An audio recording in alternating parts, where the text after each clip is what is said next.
اپنے مرید سے کہہ رہا ہے پڑھ لا الہ الا اللہ چشتی رسول اللہ، شبلی کہہ رہا ہے پڑھ لا الہ الا اللہ شبلی رسول اللہ، منصور حلاج کہہ رہا ہے کہ مجھے تم پیغمبر کی بات کر کے میری شان کو کم کرتے ہو، میں نے پیغمبری کا دعویٰ نہیں کیا بلکہ میں نے تو خدائی کا دعویٰ کیا ہے۔ اگر مرزا قادیانی، اس نے تو اپنے کلمے میں یہ نام نہیں دیا کہ لا الہ الا اللہ مرزا غلام احمد رسول اللہ، وہ تو کہتا تھا کہ میں محمد رسول اللہ کو رسول مانتا ہوں۔ اس کی اطاعت کرتے کرتے میں بھی ایسے مقام پہ پہنچ گیا ہوں کہ اس کے بعد میں نبی ہوں، میں ڈمی نبی ہوں، میں سٹپنی نبی ہوں، میں اس کی تعلیم کو آگے پہنچا رہا ہوں۔ کھل کر اس نے کلمے میں اپنے نام کا اضافہ نہیں کیا۔ یہ رسول اللہ صلی اللہ علیہ وسلم کی محبت کا چولا پہن کر یہ قبروں پہ سجدے کرنے والے، یہ قبروں کا طواف کرنے والے، یہ قبروں پہ قبے بنانے والے، یہ قبروں پہ داتا کمپلیکس بنانے والے، یہ قبروں کو عرق گلاب سے دھونے والے اپنے پیروں کو مقام محمد پر بٹھا رہے ہیں، اپنے پیروں کو، اپنے بزرگوں کو رسول اللہ صلی اللہ علیہ وسلم کی شان دے رہے ہیں، نبی کا مقام دے رہے ہیں۔ اور اس سے بڑھ کر بایزید بستامی کا جملہ سنیے، اسی غلام فرید کی کتاب فوائد فریدیہ کے صفحہ 73 پر کسی نے بایزید سے کہا قیامت کے دن ہر آدمی محمد علیہ السلام کے جھنڈے کے نیچے ہوگا۔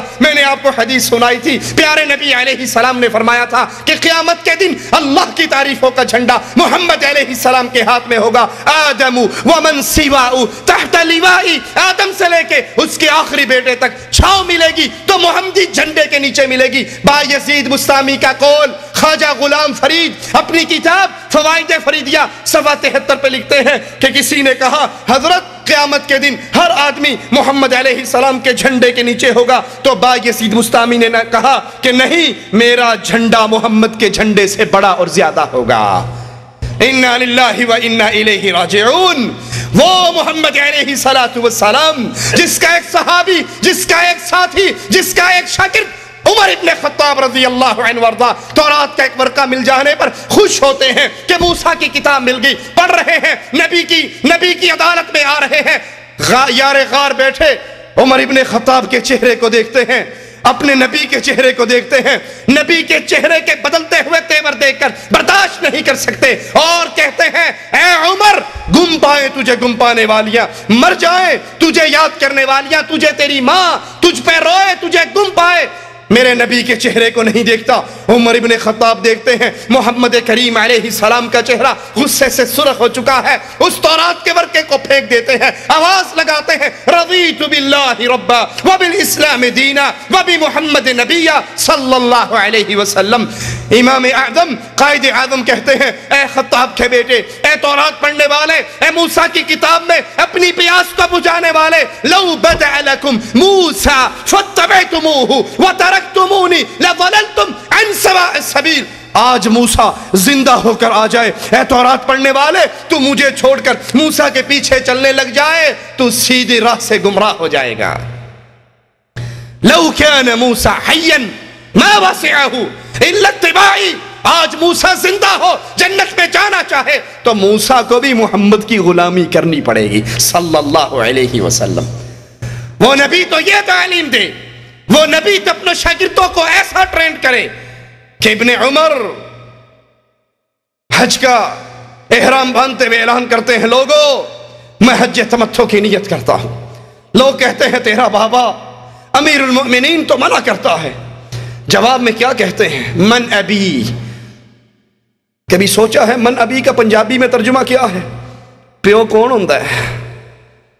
باپ کون ہوتا ہے؟ من ابی، بابا کون ہے؟ نزل الشریعہ علی محمد وما نزل الشریعہ علی ابی۔ اور لوگوں مجھے میرے باپ کا حوالہ دینے والوں، مجھے میرے باپ کی بات سنا کر محمد کی سنت سے روکنے والوں صلی اللہ علیہ وسلم، سنو جبرائیل قرآن لے کر میرے بابا پر کبھی نہیں آیا، جب بھی آیا ہے فاطمہ کے بابا پر آیا ہے، وہ حسنین کے نانے پر آیا ہے، وہ عائشہ کے شوہر پہ آیا ہے۔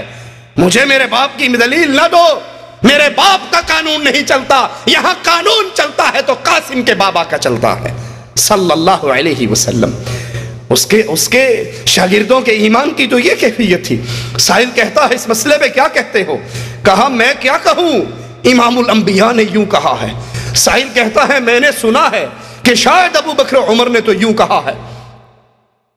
تم نے اپنے پیروں کا نام کلموں میں شامل کر لیا، کہیں لا الہ الا اللہ شبلی رسول اللہ، کہیں لا الہ الا اللہ چشتی رسول اللہ، کہیں لا الہ الا اللہ اشرف علی رسول اللہ، اور ادھر فقط نبی کی حدیث کے مقابلے پر ایک حدیث، ایک قول کسی اور کا، اور بھی کون ہے، اور بھی کون ہے جس کے بارے میں امام الانبیاء خود عرش والے سے کہتے ہیں ربا کائنات کے ہر بندے کے احسانات کا بدلہ اتار دیا ہے، صدیق اکبر کے احسانوں کا بدلہ محمد نہیں اتار سکے صلی اللہ علیہ وسلم۔ اور بھی کون ہے جس کے بارے میں نبی کہتے ہیں لو کان بعدی نبیا لکان عمر، اگر نبوت باقی رہتی تو خطاب کا بیٹا نبی بن کر آتا۔ سائل کہتا ہے آپ حدیث رسول بیان کرتے ہو، میں نے سنا ہے شاید ابو بکر و عمر تو یوں کہتے ہیں، جواب میں صحابی رسول فرماتے ہیں ڈرتا ہوں قریب ہے کہیں آسمان سے تجھ پہ پتھروں کی بارش نہ ہو جائے، میں حدیث رسول پیش کرتا ہوں اور تو مقابلے پر ابو بکر و عمر کی بات پیش کرتا۔ اسلام، ایمان، قرآن، شریعت نبی کی حدیث کے مقابلے پر کسی کی بات کو قبول کرنے والے کے ایمان کا انکار کرتی ہے، اگر وہ نبی کی حدیث جان کے، پہچان کے، علم ہونے کے باوجود حدیث رسول کو ٹھکرائے، یہ کہے میں نہیں مانتا، حدیث تو ٹھیک ہے میں نہیں مانتا، میں فلاں اور فلاں کی بات مانتا ہوں، اس کے پلے سے ایمان نکل جاتا ہے۔ اور جو اپنے پیروں کو، جو اپنے مریدوں کو کلمے پڑھائے، اس سے بڑھ کر گستاخ کون ہے؟ آج تک بر صغیر کے اندر جماعت اہل حدیث صرف اپنی صفائییں ہی دیتی رہی کہ ہم گستاخ نہیں ہیں، ہم نبی سے محبت کرنے والے، آج ہم اس سے بڑھ کر قدم اٹھاتے ہیں، صفائی اپنی جگہ پہ رہی۔ ارے اللہ کی قسم، دھرتی پہ جتنی محبت رسول سے اہل حدیث کرتا ہے کائنات کا کوئی آدمی نہیں کر سکتا۔ یہ اہل حدیث تو وہ ہے، نبی کی حدیثوں پہ جھکنے والے تو وہ ہیں، نبی کی حدیثوں کے سامنے آنکھوں کو بند کر لینے والے تو وہ ہیں، نبی کی حدیثوں کے سامنے اپنی زبان دراز نہ کرنے والے تو وہ ہیں۔ احمد بن حنبل نماز پڑھتے ہوئے پاؤں سے بیڑی کو نکال کر، کڑے کو نکال کر نبی کی سنت پہ عمل کرتے ہیں، آخری تشہد میں نبوی طریقے پہ بیٹھتے ہیں۔ سائل کہتا ہے پاؤں میں بیڑیے پڑی ہے، اب سنت پہ کیسے عمل کرتے ہو؟ کہا اگر کسی کو نہ بتائے، کسی کو نہ بتائے تو تجھے بتا دیتا ہوں اس کا سراغ کھلا ہے، میں نماز پر کے دوران سنت پہ عمل کرنے کے لیے پاؤں نکال لیتا ہوں، نماز پورا کر کے پھر وہ کڑا اپنے پاؤں میں ڈال لیتا ہوں۔ ابن عمر آخری تشہد میں نبی کے طریقے پہ نہ بیٹھ سکے بیماری کی وجہ سے، سلام پھیر کر کہا کوئی یہ نہ سمجھے کہ یہ محمد علیہ السلام کی سنت ہے، میں بیماری کی وجہ سے نبی کے طریقے پہ نہ بیٹھ سکا۔ ہم مقام رسول کو اعلیٰ جانتے ہیں، اسم رسول کو اعلیٰ جانتے ہیں، حکم رسول کو اعلیٰ جانتے ہیں، صرف یہ نہیں کہ نبی کے نام کو اونچا سمجھے اور نبی کی حدیث کو کبھی پیر کے کہنے پہ، کبھی امام کے کہنے پہ، کبھی شیخ کے کہنے پہ، کبھی مرشد کے کہنے پہ، کبھی حضرت کے کہنے پہ ٹھوکر مارتا جائیں۔ اہل حدیث کا عقیدہ ہے کائنات میں ہر آدمی کی بات کو ٹھوکر ماری جا سکتی ہے، محمد کی بات کو چھوڑا نہیں جا سکتا صلی اللہ علیہ وسلم۔ اور آج قبر پرستوں کی شرک کی پوری دکانداری، پورا دھندا اسی پر چلتا ہے کہ انبیاء اولیاء اپنی قبروں میں زندہ ہیں، سنتے ہیں، دیکھتے ہیں، انہیں سب پتا ہے، اونٹ پر آیا ہے، گدھے پر آیا ہے، اکیلا آیا ہے، مل کر آئے ہیں، انہیں سب پتا ہے۔ ایک حضرت لکھتے ہیں کہ ہم بابا جی کی قبر کی زیارت کے لیے گئے اونٹ پہ بیٹھ کے، رات کو سو گئے، قبر والا خواب میں آ گیا، کہنے لگا میری قبر تے آئے ہو خالی پیٹ واپس جاؤ چنگا نہیں لگتا۔ ایک قبر تے نہیں آئے کسی 5 سٹار ہوٹل چ گئے سن جتوں روٹی کھائے بغیر مڑ جان تے لوگ تانے دین گے ہوٹلوں ہو کے آگے تو روٹی کھا کے نہیں آئے۔ کہا یہ اونٹ مجھے دے دو، میرا اصیل بختی اونٹ گھر کھڑا ہے وہ تم لے لو۔ خواب میں ہی سودا ہو گیا، صاحب قبر اٹھا۔ مولانا ذکریہ صاحب فضائل صدقات میں لکھتے ہیں حصہ دوم میں، صاحب قبر اٹھا صفحہ 711 پر، جو کتب خانہ فیضی لاہور سے چھپی ہے۔ صاحب قبر اٹھا، اس نے اونٹ کو ذبح کیا، پھر قبر چ وڑ گیا۔ اگے تفتیش لگی سی بڈھی کو کیوں نہیں پھیرا مار آیا، سلام کا راندہ ادھر بھی بالاندہ منہ بھی چوماندہ، ادھر کیوں نہیں گیا؟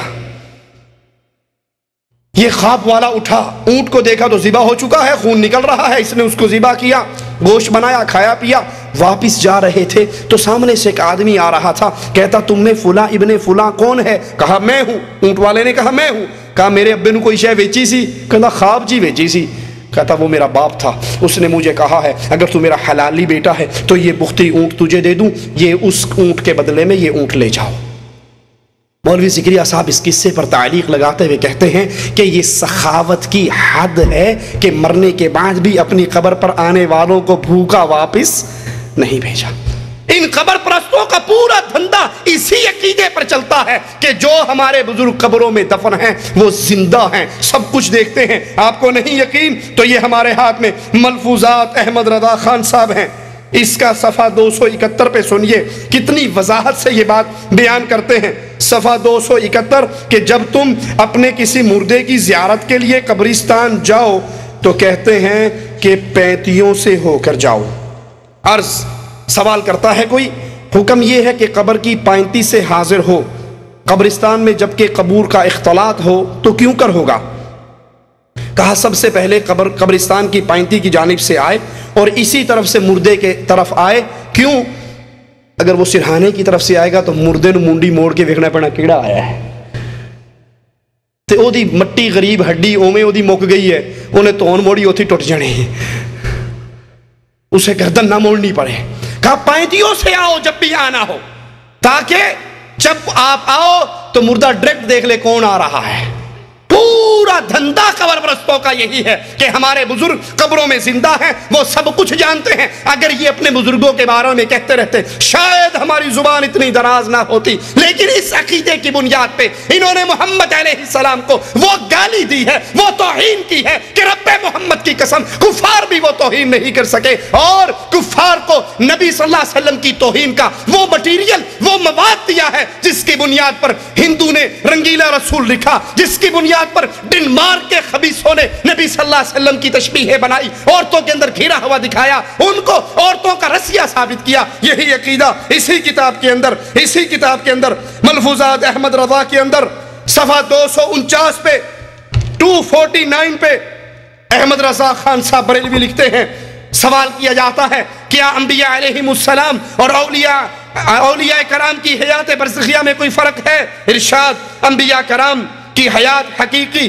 حصی، دنیاوی ہے، ان پہ تصدیق وعدہ الہی کے لیے محض ایک آن کی آن موت آئی تھی، پھر فوراً ان کو ویسے ہی حیات عطا فرما دی گئی۔ اس حیات پر وہی احکام دنیا فٹ ہوتے ہیں، ان کا ترکہ بانٹا نہ جائے گا۔ کہا نبی کا ترکہ اس لیے نہیں بٹے گا کہ نبی زندہ ہے، اور نبی کریم کی صحیح حدیث کیا ہے، جب فاطمہ آئی تھی صدیق کائنات کے پاس بابا کا ترکہ مانگا تھا تو صدیق کائنات نے کہا تھا تیرے بابا کی حدیث ہے کہ ہم انبیاء جو چھوڑ کر جاتے ہیں وہ مسلمانوں کے لیے صدقہ ہوا کرتا ہے، وہ بیت المال کا حق ہوا کرتا ہے۔ کہا ہم آل رسول ہیں، صدیق کے آنکھوں سے آنسو گر پڑے کہ آل رسول پہ تو میری جان بھی قربان ہے، لیکن کیا کروں، تمہارے بابا کی حدیث ہے کہ جو صدقہ چھوڑ کر، جو نبی چھوڑ کر مرتا ہے، نبی کی وراثت تو علم ہے، اس کے علاوہ مال جو نبی چھوڑ کر جائے وہ امت کے لیے صدقہ ہوا کرتا ہے۔ کہا نہیں، نبی کا ترکہ اس لیے نہیں بٹتا کہ وہ مرے نہیں، زندہ ہے، ان کی ازواج کو نکاح حرام ہے، نبی کی ازواج کو نکاح اس لیے حرام نہیں ہے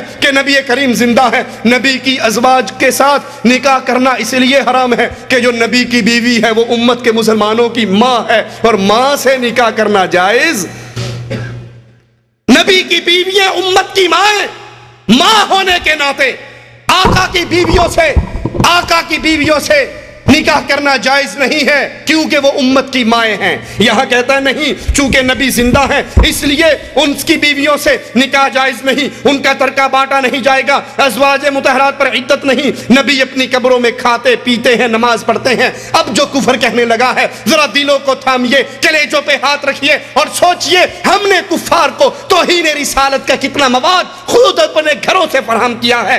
احمد رضا خان صاحب کہتے ہیں بلکہ سیدی محمد بن عبد الباقی زرقانی فرماتے ہیں انبیاء اپنی قبروں میں زندہ ہیں، ان کی قبروں میں ان کی بیویوں کو پیش کیا جاتا ہے جن سے وہ شباشی کرتے ہیں۔ انا للہ و انا الیہ راجعون، انا للہ و انا الیہ راجعون۔ نبی کی اتنی بڑی توہین، نبی کی اتنی بڑی گستاخی، عشق رسالت کا چولا پہن کر، محبت رسول کا پردہ اوڑھ کر نبی کے اوپر اتنی بڑی توہین، نبی کے اوپر اتنا بڑا الزام، نبی کی اتنی توہین کی یہ جسارت وہ کر رہے ہیں جو نبی کا نام